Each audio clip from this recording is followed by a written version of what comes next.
अंजनाबाई सोमनाथ लिपाणे यांचा सहस्त्र चंद्रदर्शन सोहळा ज्येष्ठ मार्गदर्शिका आजी असा नावलौकिक प्राप्त असलेल्या श्रीमती अंजनाबाई तसेच सामाजिक क्षेत्रात उल्लेखनीय कार्य करणारे माऊली उर्फ ज्ञानेश्वर लिपाणे यांच्या मातोश्रींचं 85व्या वाढदिवसाच्या निमित्तानं लिपाणे परिवाराच्या वतीनं सहस्त्र चंद्रदर्शन सोहळा काल आंबेगाव बुद्रुक येथील आरोह गार्डन कार्यालयात मोठ्या उत्साहात तसेच पारंपरिक पद्धतीनं पार पडला।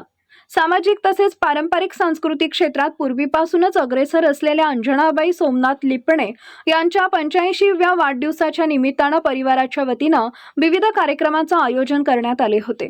यामध्ये हरिभक्तपरायण भावार्थ देखणे यांचे आई या विषयावर प्रवचन तसेच भोई प्रतिष्ठानचे अध्यक्ष मिलिंद भोई यांच्या वतीनं त्यांची कृतज्ञता धान्य तुला करून ते धान्य आत्महत्याग्रस्त शेतकऱ्यांच्या मुलांसाठी सुरू असलेल्या पुण्य जागर प्रकल्पासाठी दान देण्यात आले।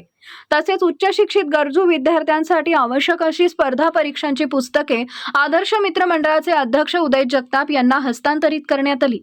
या प्रसंगी कार्यक्रमाला डॉक्टर मिलिंद भोई, नगरसेवक बाळाभाऊ धनकवडे, शंकरराव बेलदरे पाटील, युवराज बेलदरे, डॉक्टर नितीन बोरा, देविदास जाधव, हनुमंत लिपाणे, देविदास बेलदरे, नितीन जांभळे, नितीन सोनी, संजीवनीताई जांभळे, भारतीताई बेलदरे यांच्यासह सामाजिक, शैक्षणिक, पोलीस, महापालिका, वकील, आध्यात्मिक क्षेत्रातील मान्यवर मंडळी यावेळी उपस्थित होते।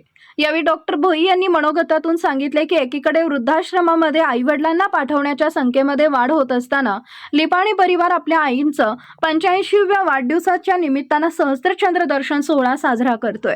एक विशेष आणि उल्लेखनीय बाब असून याचं अनुकरण समाजानं करावं असं आवाहन करतानाच लिपाणे परिवाराचं कौतुक केले। त्याचबरोबर सहभागी सर्वांचे आभार मानले। अशाच नवनवीन बातम्यांसाठी आमच्या महाराष्ट्र न्यूज मराठी YouTube चॅनलला सबस्क्राईब करा आणि ही बातमी जास्तीत जास्त लोकांपर्यंत शेअर करा।